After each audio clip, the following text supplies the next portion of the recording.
In your face, all over the place. We're online 24/7. 24/7. You're listening to the hottest internet station. From beautiful Saline in southeastern Michigan. Around the world at sunskyMysteries.com. This is the 2009 Top 10 Webcam in the World winner. This is SETV. Well, good evening, everybody. Welcome to our Tuesday Night Inquisition. Tonight we have a returning guest. We had a ball the first time that he was on. In fact, within 5 minutes after going off the air, we had arranged for him to come back on at a later date, and today is a later date. Ladies and gentlemen, I would like to introduce to everybody L.A. Marzulli. How are you doing, sir? I'm doing good, Grill. Thanks for having me back. Really appreciate it. Not a problem. I just got done watching this DVD right here. This is Watchers 3. If you're familiar with the Watcher series, it is it's an interpretation of prophecy, right? Yeah. Well, Watchers 3 is fingerprints of the supernatural, and so we get into all sorts of stuff in Watchers 3. Yes, it was. Give us a rundown of some of the things. If people haven't ordered their copy yet, and I can't understand why they wouldn't have, because this is really outstanding video. I think this is the best one of the series yet. Give us a rundown of some of the things that you cover in there. Yeah, we've got some wonderful people that we interviewed in Watchers 3.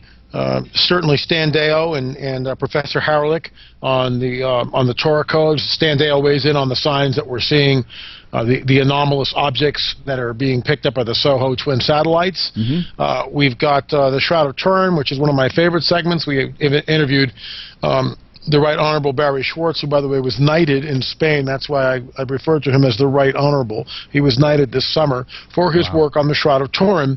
And then we also have Dame Isabel Pixek, who obviously has a title for her work. She brings a very unique perspective to the Shroud.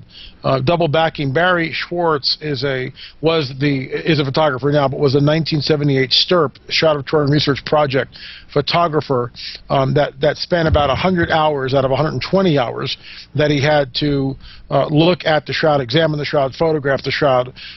His photographs are literally iconic now. We use them in Watchers 3. And just a fabulous interview with him. Dame Isabel Pixek brings a unique perspective to the Shroud. She's both a muralist and she's also a particle physicist.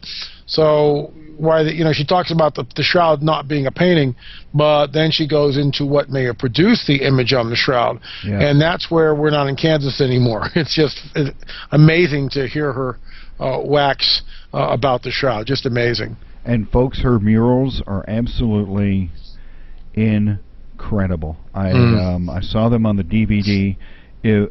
Seeing them in real life must have just given you chills. Yeah, we walked into the studio and it was. I mean, you hear me go on and on. Like it's like a cathedral. It's like you're in a holy place. I mean, you are. This woman has dedicated her life to the stories in the Bible, and that's what she reproduces in her art. So she produces sacred art. That's what it would be called, because it's reproducing the stories that are biblical, that have been handed down to us for thousands of years. And so when you go into her studio and you see these huge charcoal sketches of what later became stained glass windows, some of these things are well over 20 feet tall. It's just awe-inspiring. Richard, my co-producer and good friend Richard Shaw, was teary-eyed. I was just laughing. I couldn't believe where I was. It's just amazing. I've been in situations like that myself. It's just an amazing looking studio, and some of the images of her murals were just unbelievable. I mean, folks, you got to order yourself this DVD. I am suitably impressed. It's incredible. Thank you. Appreciate it. I was especially simply because I happen to have some screen captures of it. I am especially intrigued with the work of Dr. Lear, which is incredible. There was even when you were on the last time, you were talking, you were doing your imitation of him, and we were talking about some of the things that he's found, and it's just absolutely astounding. And on the screen right now for the viewers is one of the an image of these implants that they're finding in people. And apparently they're actually broadcasting radio signals, which I found to be absolutely fascinating. Have you gotten any additional information about that at all? Well, just not so much since that interview. We know that they are receiving interviews which seem to originate from deep space, like Dr. Lear talks about in the interview in Watchers 3. We also believe that it may be running at what seems to be a clock speed of 300 gigahertz, according to Professor Haralick. It's funny how one thing leads to the other. We interviewed Professor Haralick on the Torah codes. Well, Dr. Lear and Professor Haralick have never met, but we acted as liaison, and we said, that a frequency is coming out around 300 gigs, and Haralick thought it might be a clock speed. The fastest computer we have here on the planet is 3.5 gigs. Well, this thing's running at 300 gigahertz, 100 times faster than the fastest computer's speed that we have here on the planet. I'm not sure exactly what that means. I'm just quoting what Professor Haralick thinks we might be looking at. What we're planning in Watchers 4, and again, Richard and I talked about this today, in fact, we're going to try to do a backstory. In other words, what the working title of that segment would be Aftermath. In other words, we've shown in Watchers 1, 2, and 3 these implants that Dr. Roger Lear has taken out. What we really haven't shown and really sat down with it and done an interview is with the people that they've been taken out of. Now, we may have to go with a black screen or put them in shadow or whatever. They may want to retain their anonymity, and I certainly would respect that and understand that. On the other hand, even if they do that, we can find out where these implants came from and what their story is, and I think that's fascinating, and I think our viewers would want to see the backstory. So that's sort of what is on the drawing board, so shall we say? Well, that's fascinating. I can't wait for that one to come out. Sign me up for 2 copies of that one. That's going to be outstanding. Now, you mentioned this in Watchers 3, and it was just in passing, and it almost sounded to me like you're going to cover it more in Watchers 4, and that is the sounds that people are hearing around the world, the trumpet sounds that people are hearing. Now, before I play them, I want to make sure that people realize that what's going to happen is, people are recording these trumpet sounds, and they're recording them off of their camcorders and all these really bad-sounding microphones. And eventually, what's going to happen is somebody's going to happen to have a really good recorder and a studio-grade microphone, and they're going to record this. There are a couple of them that are extremely good. And when that happens, we're going to be seeing people that take pride in their disinformation technology. And what I have to say to them, and everybody that's listening, and anybody can use this, is that what I would say to them is, we believe that these are part of the prophecies that we're seeing that are coming true. And I would say to them, how dare you dictate to God how He shows us His signs? And that was what I would like to say to everybody. And this will be up on the YouTube channel, and everybody's going to hear it. Anyways, I'm going to play the recordings of the sounds that I have. There are 2 recordings here. One is the trumpet sound from Budapest. And it is very, very loud, folks. If you have a subwoofer, turn your subwoofer down. If you're listening on headphones, take your headphones off. And LA, you're probably going to want to hold the phone away from your ear. Yeah, I'm on headphones also. Yeah, so kind of back them off from your ears a little bit, because these, believe me, the quality of the sound is incredible. And then there's another one. Immediately after the trumpet sounds are over, there is going to be another set of sounds that were recorded in Louisiana that I have been able to enhance with the sound equipment that we have here. So here we go. This lasts for about a minute. Here we go.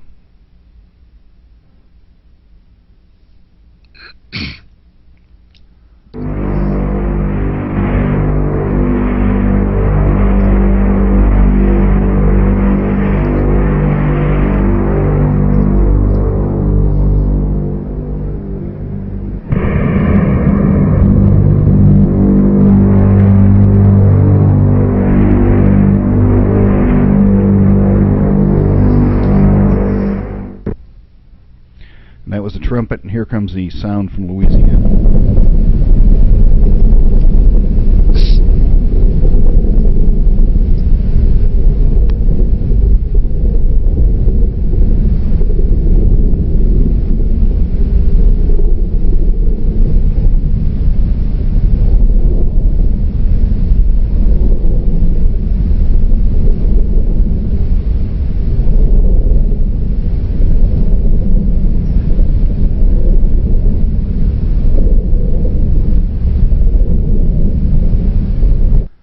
There we go. Lynn, what do you make of that?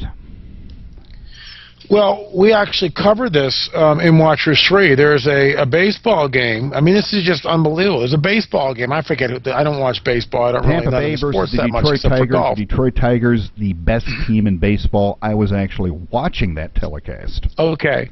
And in the middle of the game, I mean, there's the same type of thing. It's just noise. This like the sound of a rushing wind, and the the announcers who were announcing play by play, blow by blow, go, what the heck is that? And one guy goes, wow, that sounds supernatural. And that's why we left it in there, because are these fingerprints of the supernatural? Look, I don't know what we're looking at. I don't have the resources to go and try to figure out, exactly what may be doing it. But I will say this. In my opinion, other signs are here. And we're told that there'll be wars and rumors of wars, famines, pestilence, earthquakes in diverse places, troublesome times.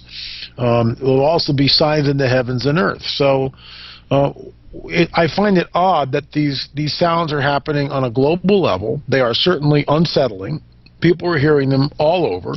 There's no explanation yet that I'm aware of. And so, right now, until I'm able to vet it further, it's on the back burner, where it's sort of like, let's see what transpires. Let's see if anyone can come up with a scientific explanation. I know Stan Deo talked about perhaps the Earth is stretching, and we're hearing the groaning sounds of the Earth stretching as rocks and formations are being moved. Mm-hmm. But that doesn't account for the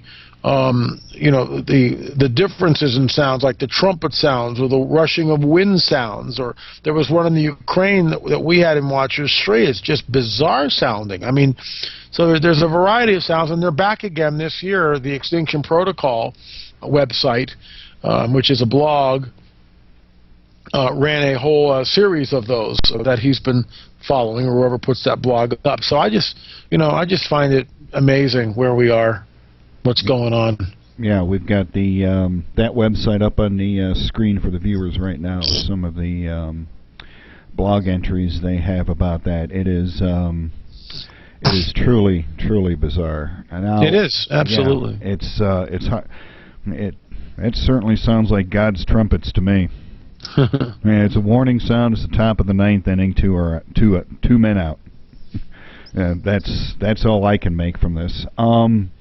You had an entry in your blog, I think it was last week, about the giant footprint. Yes. The Nephilim. And apparently, from what I read in the blog, you are going to do a segment about this in Watchers 4. Well, we've got plans to do that. We've actually got plans to go down to a museum and also meet with our friend Judd Burton, who's Dr. Judd Burton. He's an anthropologist, And we're going to go to this one particular museum, which has a plaster cast of a giant bone which was taken from Turkey, and we're going to talk to the curator of the museum. And I mean, at least this is the plan. It may change, but that's sort of our plan. There are other, if we only had more resources, right? But so we're by the way, for those listening to the show, there's no sugar daddy here. Richard and I do these things on our own dime, and we make our money off the back end.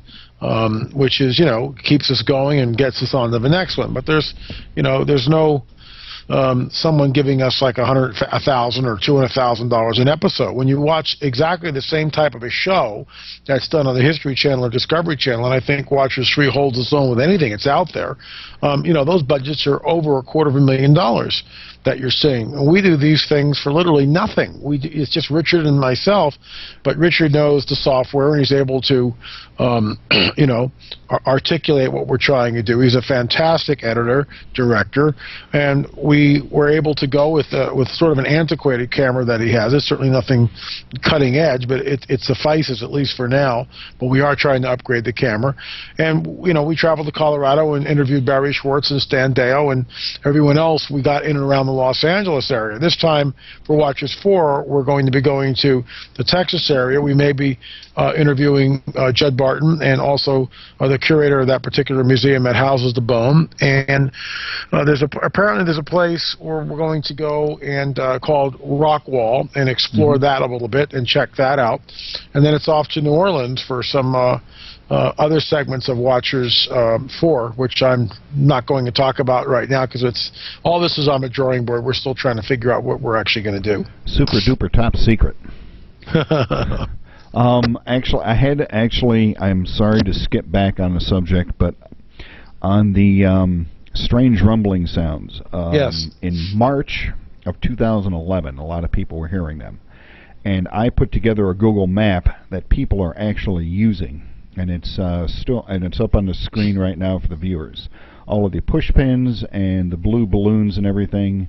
There's hundreds of them around the world where people have been reporting these things, and it's all over the place. Hawaii, New Zealand, Australia, Africa, every continent in the world, people are reporting these sounds. And a lot of the rumbling sounds are probably some type of top secret aircraft, because they do seem to follow a path through the sky. I just wanted to throw that in there. If anybody's interested in utilizing the map, just use the contact button on the website and get a hold of us. The blog entry about the Nephilim that you had there says, one reason for this is the History Channel's Ancient Aliens series is promulgating only one view, which is the ancient astronaut theory. And since we're on the air, let's give our point of view an airing here, Lynn, and talk about the Nephilim and Genesis 6. Well, I'd love to, and I've written 6 books now, and they all deal with, on some level, that passage Genesis 6 and the Nephilim. Basically, for those of you who aren't sure what we're talking about, a quick thumbnail sketch is that in the days of Noah, the sons of God saw the daughters of men, desired the women for wives, and took for whoever they wanted to as their wives. Went into them, obviously they had sex, and the offspring were the Nephilim. One of the attributes of these creatures was giantism, at least back in the first incursion. We also see that this, in my opinion, resulted in the judgment of the flood. In other words, and people don't understand, well, why is this going on? Well, in the Cosmic Chess Match, the newest book that I've released, I talk about that in depth. And what we see here is a war in the heavenlies, in a move, counter-move type scenario. And the first move is that the Most High God sets Adam and Eve, creates them ex nihilo as creatures that he can fellowship with, in addition to the angels which are already existing. Now, there's been a rebellion in heaven. And this rebellion where Satan, Lucifer, the fallen one, the anointed cherub, was cast out of heaven, or took with him a third of the host of heaven with him. So I think in response to that, and I'm speculating here, in response to that, El Elyon, the Most High God, creates man, who have free will, and we can worship him with our own free will. No one's twisting our arm. Then, of course, we see that's the move. That's the counter move to the rebellion. Well, the counter move to the counter move is that Satan then tempts Eve and draws mankind away, and we've been at war ever since. This war is very real, and at that particular moment in time, thousands of years ago, back in the Genesis account, we get the first prophecy where someone will be born. The seed will be born to the woman. Well, women don't have seeds, so there's a conundrum right there. A seed of the women will produce the Messiah, I'm paraphrasing here, who will crush your head, you will bruise his heel. And so the first prophecy of someone that's going to come and redeem the race, which is just unbelievable when you think about it. And, of course, the countermove to that by the fallen one is to pollute the DNA. If you pollute the bloodline, no Messiah can be born. And he almost succeeded in that, because everyone except for 8 people in some way were contaminated, whether they were becoming Nephilim through ritualistic sex magic, as Tom Horn points out in his book, and of course Nimrod. I also talk about that in the Cosmic Chess Match. We don't know. But the bottom line is only 8 people were saved, Noah and the rest of the crew. Well, the Nephilim were on the earth in those days and also afterwards. Now, some of my colleagues will disagree with me on this point, and that's fine. I believe that there were 2nd, 3rd, 4th, 5th, 6th, 7th incursions. I believe the fallen angels have been doing this very thing all throughout history. I sort of document this. Let's say, the Paiute Indians and the Americas here have legends of giants red-haired giants standing well over 12 feet tall. Who was the plumed serpent god Quetzalcoatl? Who was that? Where did the Mayans get this incredible knowledge that they of the calendar, which was more precise than any other calendar until the modern era here in the modern era, or it was that didn't make sense until the modern era. It was unprecedented. Here's a civilization that basically didn't have a wheel, and yet they invent this highly complex calendar. They've got these monuments like in Chichen Itza. Where did they get this knowledge from? And it's people will disagree. I've read different books on it. Everybody's got a different position. I have a problem with the Mayans because they ritualistically sacrifice 70,000 human beings, and you don't do that unless you know that there's power in the blood, literally, and that ritualistic slaying of human beings opens up demonic portals, which is what the same thing as the Holocaust in Nazi Germany did, the same thing that the abortion Holocaust is doing today, the same things that the Mayans. It's all interrelated. People will scoff at that because they don't understand the spirit world. But the life is in the blood. The guidebook of the supernatural, i.e. the Bible, warns us of that, tells us of that. The life is in the blood. So when the Mayans are spilling the blood of 70,000 people, it's extremely deliberate. They know what they're doing as they're doing it, and I just find that incredibly alarming. So the Nephilim were here and also afterwards. They were here in Genesis 6. I believe they showed up again in Sodom and Gomorrah. What do we see? The same exact judgment. Sodom and Gomorrah is completely destroyed. They show up again when the Israelites go into the Promised Land. Guess who's there? The Nephilim are there. Read Josephus. We're not making this stuff up. People say, oh, there's no incursion. Well, talk to Josephus about it. He was there, you weren't, and Josephus is telling us that the Nephilim were there, the bones of a Nephilim. Why would he use the same word? So, I think it's just an incredibly weak argument that some of my colleagues try to put forward. We've got it written in antiquity. And also it says, and also afterwards. There's several researchers that go out of their way to try to tell us that it only happened once and it didn't happen again. I just completely disagree. It makes no sense to me. And frankly, in my opinion, it's happening again. Yeshua says it'll be like the days of Noah when I return. What is he pointing to? Why the days of Noah? And the most glaring aspect of the days of Noah is the fallen angels procreating with the women of earth. You take that away, what's left? Longevity of a lifespan? Yeah, that's there too. That's important. But the most glaring, the most obvious dynamic in Genesis 6 is the fallen angels having sex with the women, okay, and the offspring of that is the Nephilim. And frankly, I think at the breeding program that Dr. Jacobs and other other researchers talk about is, in fact, happening today.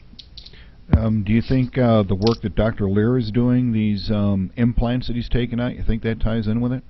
Absolutely. Are you kidding me? Absolutely. In fact, in the Cosmic Chess Match, here's something. I think we talked about that a little bit before, Bill. But yes. In the Cosmic Chess Match, the new book, let me back up a little bit. When I was at Dr. Lear, and I saw the carbon nanotubes, or the photographs of the carbon nanotubes that were taken under a standing electron microscope, I asked Dr. Lear, what do you think this thing is doing? And as you commented about the imitation, and Dr. Lear says, it's changing the person's DNA. Isn't that interesting? So I started thinking about that, and of course, being a student of Scripture and knowing the Genesis 6 phenomena, I then began to realize that what's interesting here is that oftentimes there are prophecies which are meant to be overlaid one on another. A perfect example of that is Psalm 22 and Isaiah 53. Both are passages found in the guidebook of the supernatural, i.e. the Bible, that when overlaid give a very clear picture of the crucifixion and the passion of the Christ. That's what they do. Well, when we look at Matthew 24, it tells us, as in the days of Noah, so will be when the Son of Man returns. There's the first hint. What differentiates those days, as we talked about, is the presence of the Nephilim. But another dynamic that can coincide with that can be in tandem with it, is longevity. The lifespan was 5, 6, 7, 900 years, okay? And that's just not metaphor, but that was real. Because when the Most High God, after Nimrod and stuff through ritualistic sect magic became Gabborim, as Tom Horn talks about, became Nephilim, what we see then is the reduction of a lifespan to only 120 days, which is where we are, or 120 years, which is where we are today.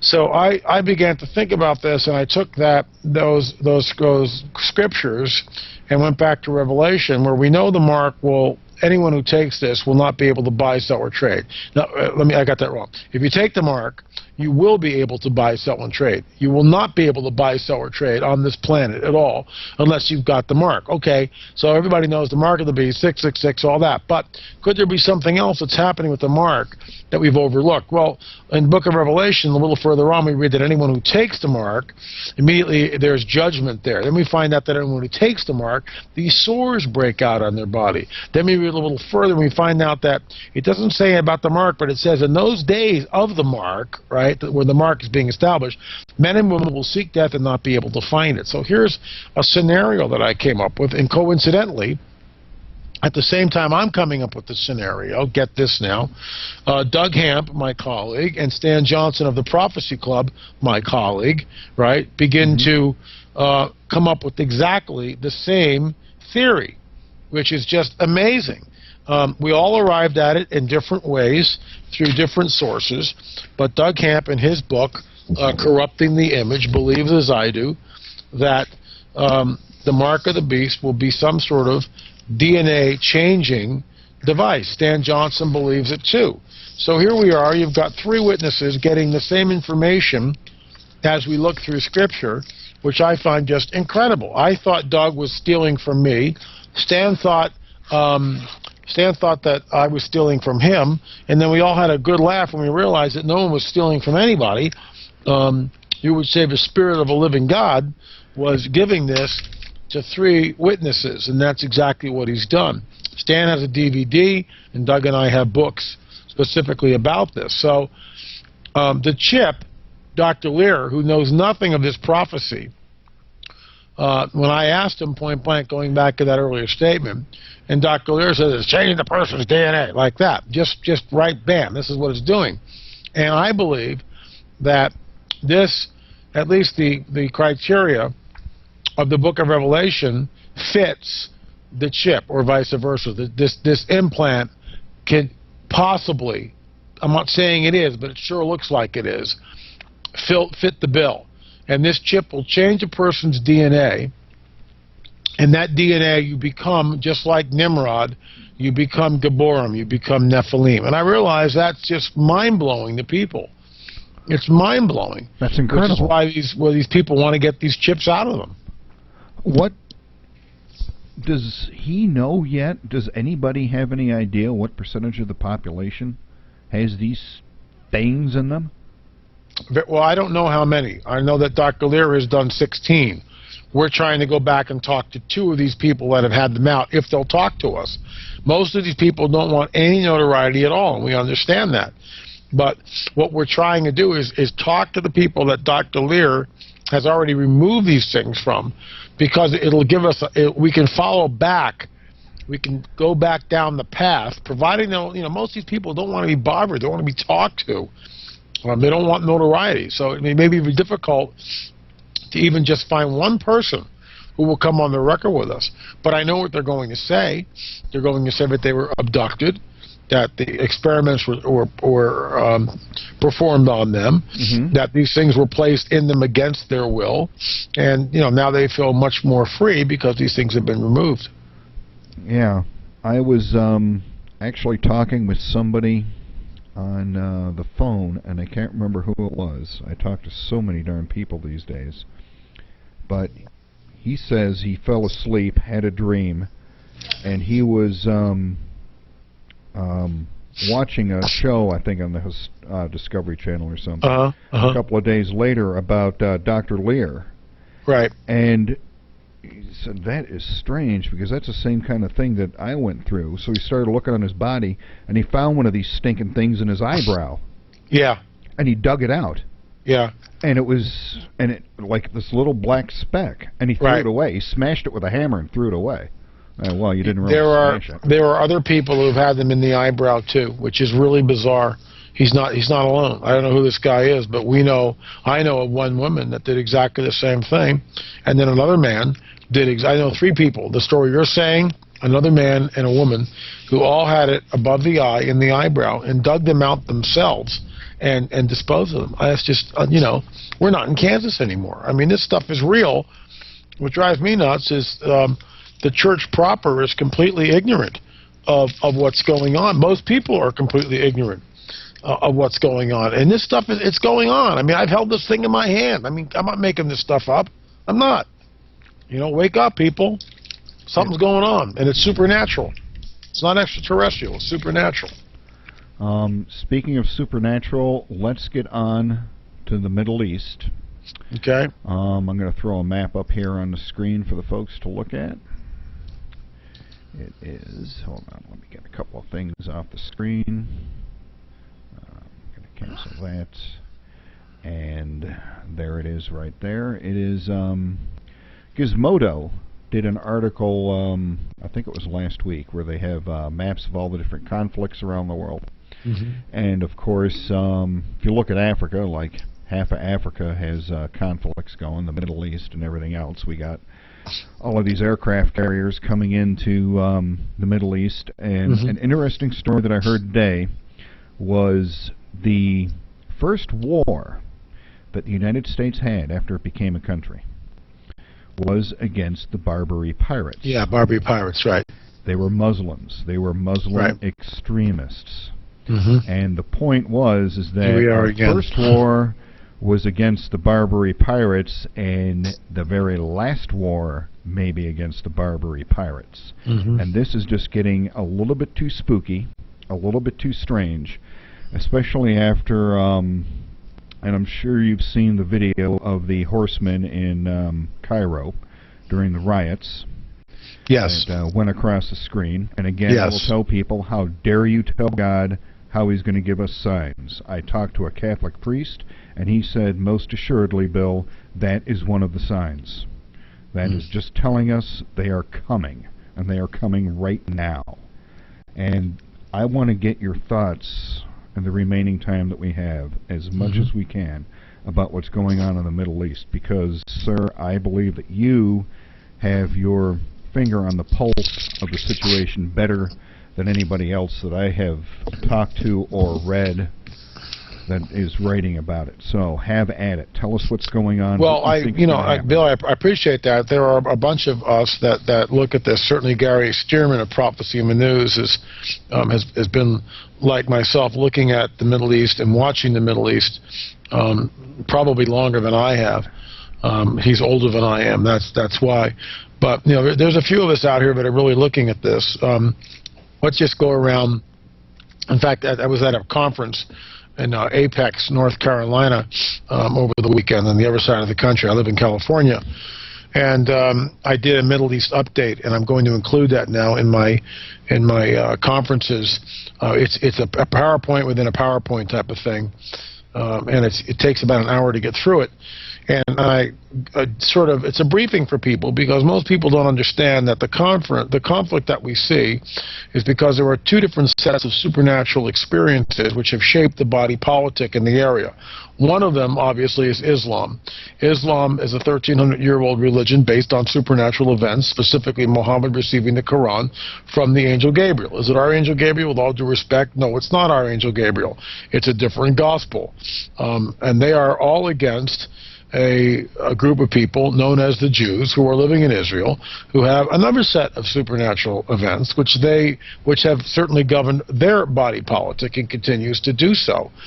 In this country, we are Christians for the most part, despite what our president informs the world that we're not a Christian nation anymore. Thank you for, I'm not sure how he arrived at that, but isn't that interesting? I take great umbrage in that. Thank you, Mr. O. And, Mr. O tells us that we're not a Christian nation. Meantime, we celebrate Christmas. That's a supernatural event. The God-man Yeshua, Jesus, being born of a virgin. Several months later, we celebrate Resurrection Sunday, or the dreadful name Easter, which is actually a Babylonian fertility goddess, Ishtar. Ridiculous. It should be called Resurrection Sunday. But we celebrate the supernatural event of the rising of the God-man Yeshua on that day. These are supernatural events, Bill, that have shaped the body politic in this country. So now we've got three different sets of supernatural events, and they literally are at loggerheads with one another. Throw in prophecy to all this, and we see that there are ancient prophetic texts that warn us of precisely the time that we are living in. The stage is being set. I found it absolutely alarming on Monday morning, and I blogged about this. Russia said, you touch Tehran, you're touching Moscow. I can't say it any clearer than that. The Ezekiel 38:39 prophecy talks about a confederacy between Magog, which we believe is Russia, and Persia, which of course is Iran.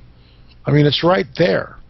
And there's also a hook in the jaw, which draws Russia, draws Magog into the fray. And that's precisely what we see happening.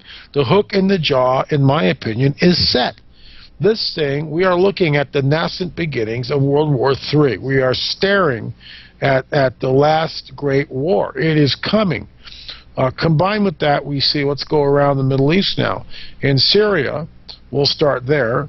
It is basically well over 10,000 people. Now, the certain numbers won't say it's that much, but I believe it's far greater than 10,000 people have been killed in the so-called Arab Spring, the riots that have happened in Syria as they're trying to topple Bashar al-Assad's government. We all know what happened in Tunisia and Egypt and other places, certainly Libya. But Assad is not relinquishing the reins of power. He's also backed up to the nines by the Iranians. Isn't that interesting? Moving to the west of him, in the northwest, we have Turkey. We see that Turkey is sort of licking its chops at Syria. Turkey has broken away from Israel after the flotilla incident. The flotilla incident is when Israel boarded ships, Turkish ships, that were headed towards Gaza that may or may not have been carrying weapons. And the Israelis said, you're not going to do this, and, all hell broke loose, and the Israelis wouldn't apologize, and so the Turkish ambassador was called back from Israel, and there's been saber-rattling between those two countries.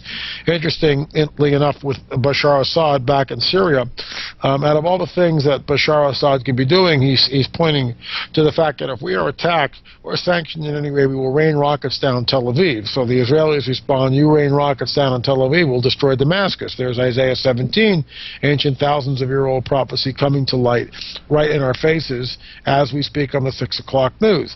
When we go to Lebanon, we see that Hezbollah is completely rearmed to the teeth. There are estimates conservatively that they have between 50 and over 100,000 missiles. Many of these missiles have been retrofitted. Some perhaps may have chemical weapons. We know that the Syrians probably have chemical weapons, perhaps left over from Saddam's cache that he gave or probably shipped up into Syria shortly before the Gulf War, in which the weapons of mass destruction were shipped. How do I know this? Because he destroyed how many Kurds? Thousands of Kurds were destroyed by spraying them with gas. Come on, guys. Yeah. He had weapons of mass destruction. We all know it. So he probably got rid of them before the Gulf. They are in the hands of Bashar Assad and perhaps also Hezbollah. Not only this, but again, the Hezbollah rockets have been retrofitted. They're talking thousands of rockets can be rained on Israel within a matter of hours if they're attacked in any way. So we see that the Golan Heights come into play, that Israel took in the '67 war, and are not going to get back to Syria. Several months ago, during the third Intifada, which they were trying to do, which was basically a no-show, Bashar al-Assad of Syria paid each person $1,000 to go to Golan and run over the no-man's land that separates the Israeli side of the Golan Heights from the Syrian side. And of course, the Israelis fired on these protesters. Israel, we have this in Watchers 3, is surrounded at the present time by hostile enemies everywhere. There's a video I posted on my blog today, lamarzulli.wordpress.com, that shows an Egyptian rally, or Egyptian soccer game, and they are saying one nation under the new Holocaust. One nation under the new Holocaust. I'm not making this stuff up. There it is. It's the most anti-Semitic, in-your-face language towards Israel, towards the Jews I have ever seen. Not since World War II and the rise of Nazi Germany have we ever seen anything like this. I would postulate that the spirit, I get what I'm saying now, that the spirit of Nazism migrated south and east into the Middle East, where it has been gathering steam for decades, and now it is in full and ready to go. Just like Hitler rose to power, we see with the Arab Spring a supernatural element that is driving these states. And it's funny, and I posted on this on the blog today. 8 months ago, I posted on my blog that there would be no democracy in Egypt. In fact, what we would see all through these Muslim states would be the advent, the implementation of Sharia law. Sharia law goes back to 14th century Islamic jurisprudence, where women are chattel, and if you're caught committing a crime, you lose a hand or a foot, or the opposite hand and the opposite foot. I mean, it's the most heinous stuff I've ever witnessed, and we see the way women are treated in the Muslim world for the most part. So Sharia rules the day, with the Muslim Brotherhood gaining the reins of power in Egypt, just like I said it would 8 months ago. I also said that when the United States left Iraq, there would be a power vacuum. When we see Iraq descend into sectarian violence, I'm right there again. I'm not patting myself on the back here. I'm just trying to say that I view everything from a biblical perspective, and I also view it from a spiritual perspective, and I have reasons for believing and postulating that Iraq would descend into sectarian violence, which is exactly what we see going on. The third prediction, not really a prediction, they're not predictions, they're just looking at what's here, what we're looking at now, looking at the intel. And my third statement, which has become true to a point, is that I said that the Iranians have one major offensive that they can produce, and that is to close the Straits of Hormuz. They close the Straits of Hormuz, they basically choke off 40% of the world's oil. They would do this by using a radiological bomb, similar to what we see in Chernobyl, or if they've got a nuke, just blast a nuke in the area. You create enough fallout there, no one's going anywhere.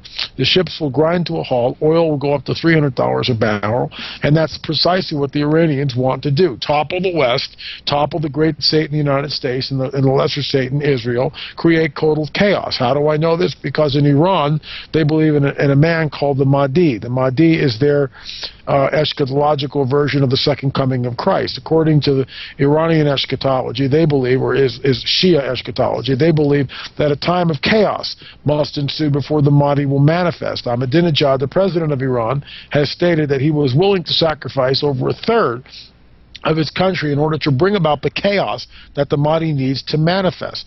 Last year in 2011, Iran, they didn't produce the movie, but they certainly sanctioned it, saying that, you know, this movie is great, and I watched the whole thing, and it talks about the age of chaos is now here with the advent of the Arab Spring. They view this as a toppling of the old order, and the stage is now set for the coming of the Mahdi.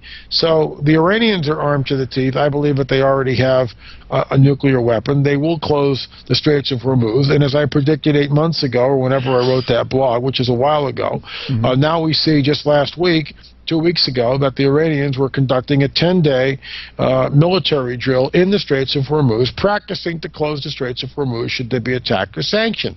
So everything I've been saying about the Middle East has come to fruition, unfortunately. I believe, I'm sticking my neck out on a limb here, that we're going to see a major war erupt there sooner than later, where nukes will be used. Keep your eye on the King of Jordan. Right now he's meeting with President Obama. He's a major player in the region. He's trying to broker a peace deal between the Palestinians and the Israelis, which cannot be done. There is no two-state solution. The Palestinians already have their homeland, and that is Jordan. In my presentations, I quote from Jordanian kings and prime ministers and people in the government that say unequivocally that Palestine and Jordan are one. The Palestinian people and the Jordanian people are one, and in fact that's what they are. This whole thing with the Palestinians was started by a man by the name of Sheikh al-Husseini, which was the Grand Mufti of Jerusalem. He repeated a lie often enough, and now it's become common knowledge. Arafat, by the way, was a student and a pupil of al-Husseini, the Grand Mufti of Jerusalem. The Grand Mufti of Jerusalem also had his own SS division of Muslims, which was actually under the Third Reich. I'm not making this stuff up. It's all there for people who want to, you know, check my facts and see that I'm telling the truth.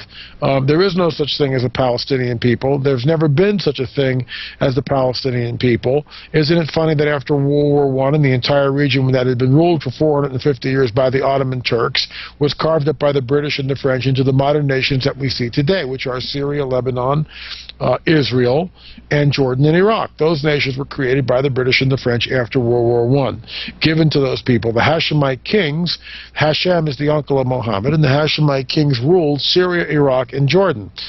There was a coup by the Ba'ath Party, which deposed the Hashemite king in Iraq, and of course Syria. We all know the rest of the story there. There's one Hashemite king left. It's King Abdullah. He's now meeting with President Obama. He also, just for your information, when the Iraqis were trying to work up their constitution, he offered the Iraqis a constitutional monarchy. Now with all the sectarian violence that we see in Iraq, they are calling for a strongman. Enter the King of Jordan here, in my opinion. After this war, the King of Jordan will act as a peacemaker. He will give Jordan, I believe, to the Palestinian people, at the same time setting up his new kingdom in Iraq. He will set up a constitutional monarchy in Iraq. This is all speculation on my part. He will then use the petrodollars that Iraqi oil will produce to create a new capital, not in Baghdad, but down in the south in the ancient city of Babylon. He will be hailed, King Abdullah, as the greatest peacemaker of the millennia. He will be on every magazine on the planet. This whole thing is a setup, in my opinion. He also, most people aren't aware of this, has control of the Temple Mount in Jerusalem, where the mosque, the Dome of the Rock, or the Mosque of Omar, those two places sit on the Jewish Temple Mount. He's the only person in the Arab Muslim world who can cut a deal with the Israelis to actually construct a third temple on the Temple Mount. It will happen, not because I say so, because biblical prophecy tells us it will happen. The third temple will be rebuilt. Watch the King of Jordan. If he does all those things, and certainly it's a stretch, but I'm just speculating here, just like I speculated about the Iranians closing the Straits of Hormuz, and 8 months after I wrote that, bam, they're doing war games. So I'm not too far off the mark here. Everything I've said so far has been fairly accurate. I'm not a prophet. I'm not claiming to be a prophet. I'm just looking at the intel through the lens of biblical prophecy and looking at what I know and extrapolating what I believe are likely scenarios. And that's what that little diatribe was, a likely scenario. Excellent. That is an excellent interpretation. We've got your blog up on the screen right now. Your entry for today. In that entry, one paragraph really caught my eye, and it goes like this. A few weeks ago on Decoded, a former bodyguard declared on camera that the sons of the Nephilim were waiting to have their man shed his blood on the altar of the newly rebuilt temple and declare himself God. Is that, are we talking Chilling. the Antichrist here? Well, that's exactly who it would be, wouldn't it? And that's where it's going. And I've been in touch with this gentleman. We've emailed each other several times. I have not been able to interview him. I'm anxious to interview him for obvious reasons. I've written 6 books on the subject. This is what I do. He's got some information, which was a bombshell for those of us who follow. And myself, it was huge. The sons of a Nephilim. Now, why would someone come out and say that? Where is he getting this from? And it'd be very interesting. And obviously, I want to do an interview. But see, the other side of the aisle, if this is true, and I believe it is, this is what they're saying, not what I'm saying. And so this is the end plan. The end game here is for the Antichrist to seat himself in the rebuilt temple in Jerusalem. That's the end game. We should never ever lose sight, because that's exactly what's going to happen. Not because I say so, because prophecy dictates that. Those who believe, and I've had arguments with people that somehow we're of a temple and the temple will never be rebuilt. In my opinion, with all due respect, they're entitled to their opinion, but we will see what happens, and when it happens, it will become self-evident. Someone is wrong and someone is right. It's really simple. Either the earth is flat or it's round.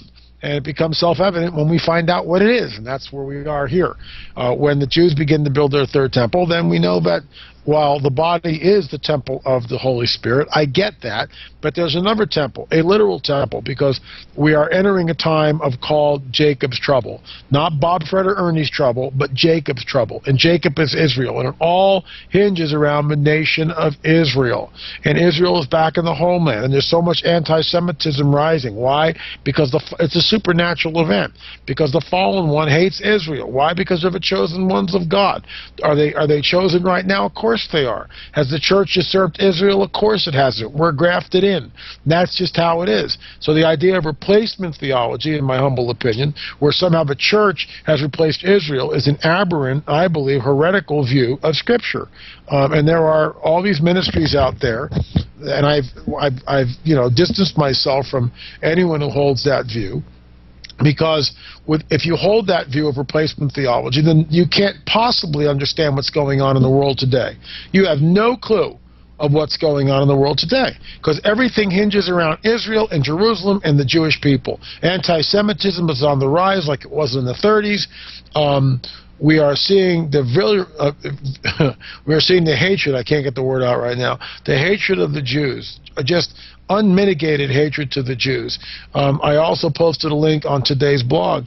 Again, the soccer, the big banner is unfurled. A new Holocaust, one nation for a new Holocaust. I mean, it's just, you can't make this stuff up. It's so blatantly in your face. People need to understand what is going on, and that's what my blog tries to do. And there is the image right there. One nation for a new Holocaust. Unbelievable, huh? There have been fire bombings of rabbis' homes and synagogues here in the United States. There are more and more of them every day. And I'm sure you've heard the news that in Oklahoma, I believe it was the Oklahoma Supreme Court, says that Sharia law is perfectly okay here in the United States. Yeah, it's crazy. So you guys get yourself onto YouTube and take a look at some of the stoning videos, because that's coming your way, unless you actually stand up to this garbage. And that's exactly what it is. It's just it's garbage. Absolutely garbage. It's just a bunch of garbage. And what you're saying is that this is the fulfillment of the prophecy that we're seeing right now, that we're living through right now. Yeah, And, we're witnessing the stage being set for the fulfillment. I mean, Ezekiel 38, Ezekiel 39, Psalm 83, Isaiah 17, all these prophecies may happen one on the heels of each one, but this thing's going to blow. I mean, I get in arguments with people. There's two schools of thought. You get some of these people, well, should we prepare? We're all going to get raptured out of here. And I just have one word for people like this, Katrina. We don't know when we're going to get taken out. Why not store 4 to 6 months worth of food?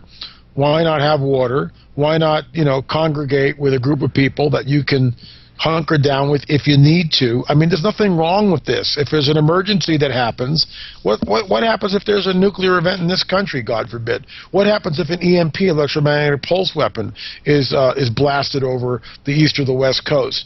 I'm not making this stuff up. Newt Gingrich has talked about this as recently as a year ago. Talked about a real threat from an EMP, electromagnetic pulse bomb. What that is, let's say the Iranians, which is a perfect example of how this can work. The Iranians now have a nuke. We know that they have a missile. The missile will go 200 miles up in the atmosphere. That's all you need. So you convert an ocean-going oil tanker, which they've got, right? You take that thing, you convert it into a missile launcher. But it looks just like an oil tanker from everywhere, from the air, from the sea, or anything else. You can't tell. It's all hidden. So you get within a couple hundred miles of the United States coast, you open that thing up, you launch that missile, it goes up 200 miles, let's say it explodes over Ohio, 200 miles up, guess what? That's an EMP, it's electromagnetic pulse bomb. There's not radiation to speak of, it doesn't kill anybody in that sense, because it's 200 miles up, but what it does do is it sets the shock wave down on the earth, and that fries all of the electronics in a huge area. Huge area. Guess what? They don't turn back on 24 hours later. No, they're fried.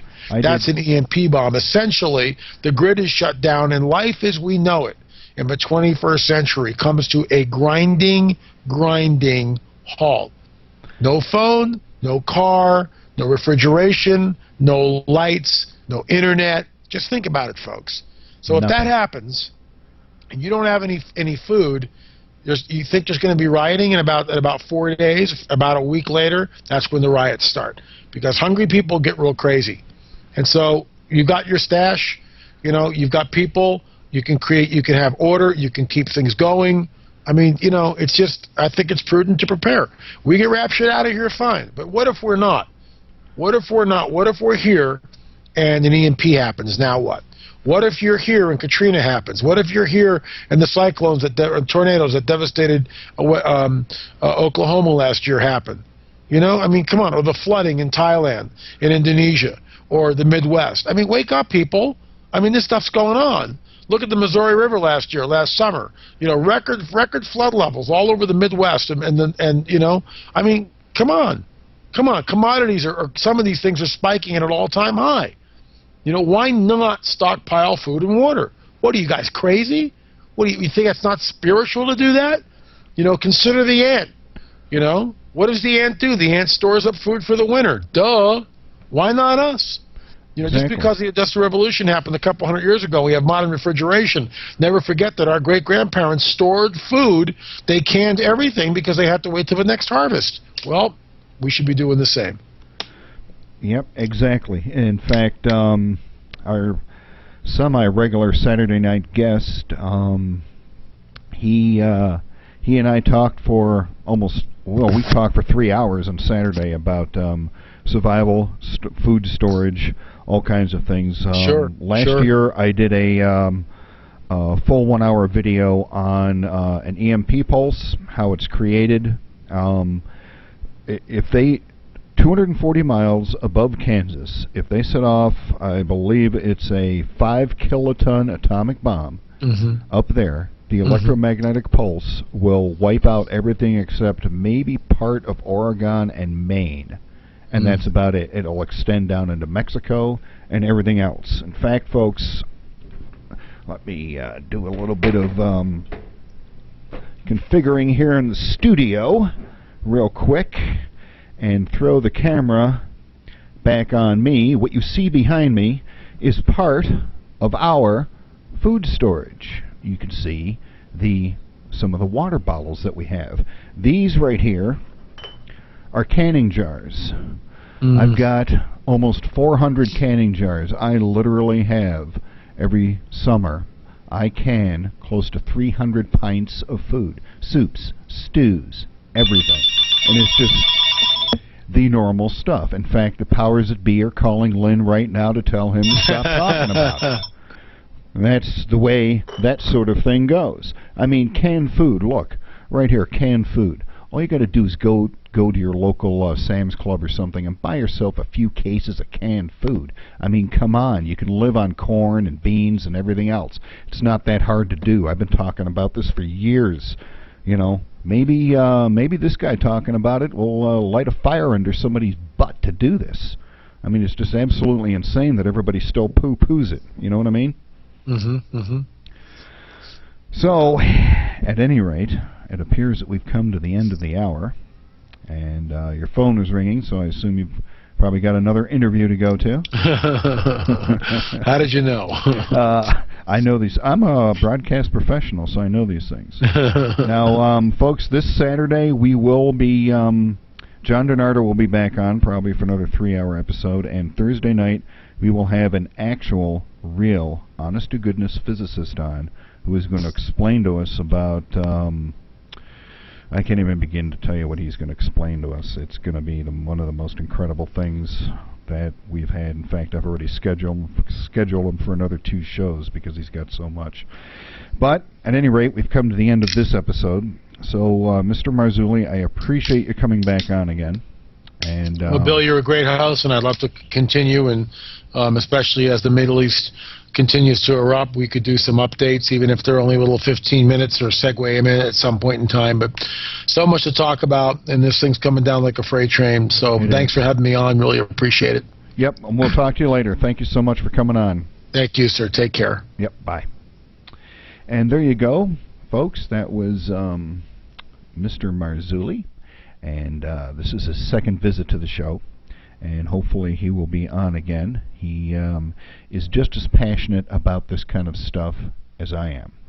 And Marzulli.wordpress.com. He has a WordPress blog, and you can buy Watchers 3 there. I suggest that you get this. This is not only is it entertaining, it's quite informative, because this stuff is this is happening right now, and it's happening in real time. So, at any rate, my name is Bill Zam. That's the end of this episode. Thursday night, we will have a fellow by the name of Bob Schroeder on. He is going to explain to us what he has figured out about the actual physics behind UFOs. He actually we've got almost 300 PowerPoint slides to go through. It's incredible. This guy has worked out the mathematics, and he needs help to do this. So he's going to be on. We've already got him scheduled for a second show because of everything that he has to tell us. It's going to be amazing. We're going to have a link up to his book at the website. Saturday, we're going to have John DiNardo on again. I have no idea what we're going to talk about this time. Probably the end of the world once more. We are going to be talking about alternative energy here in the near future. We are going to be talking about all kinds of different stuff. And this weekend, we are going to be getting our brand new audio server on. SETV Radio is going on the air. And we're going to have a lot more details about that. And that's about it for tonight. So I want to thank everybody for showing up. We certainly appreciate it. And let's listen to the trumpet sounds one more time. Hope you don't have your subwoofers plugged in. Here we go. Let's listen to this one more time.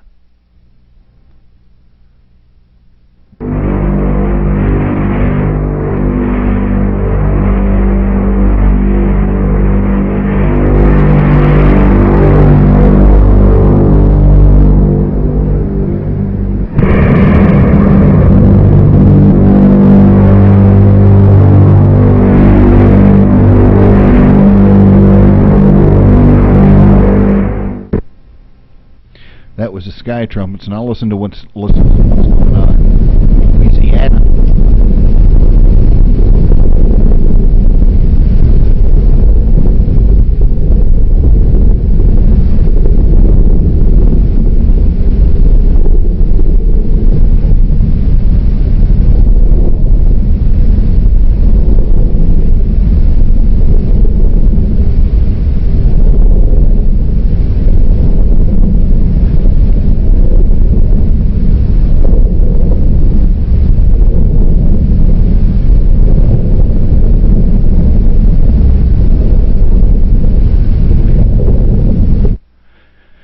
that is some amazing stuff there. And now, just to see if we can really crash the entire internet, we have some new information about the alien signals and the alien signal episode.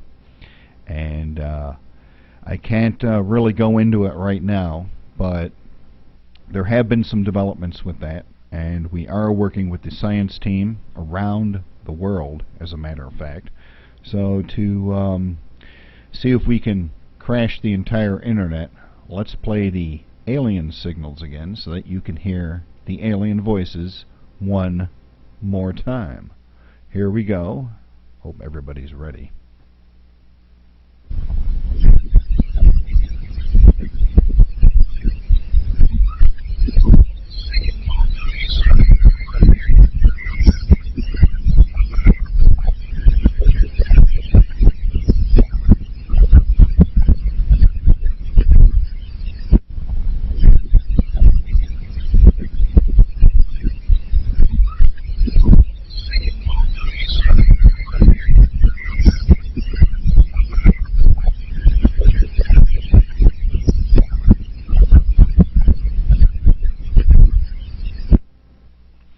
There you go. There's the sounds of aliens. And they're on the way, by the way. They're less than 1 astronomical unit away from the Earth, and they're coming for a visit. So get your bunkers ready. You're going to need them. Incidentally, we now have a John DiNardo page at the website. You've probably seen the link if you're watching the stream right now. So you can go there, you can download some really great PDFs, you can watch all the videos, and listen to the MP3s. So, my name's Bill Zam. Thanks for showing up. We may or may not have a live show tomorrow. I believe we're just going to loop tonight's show for the next month or so because, well, when L.A. Marzulli gets on the nut, he really goes off. And we'll see you guys later. Thanks for showing up.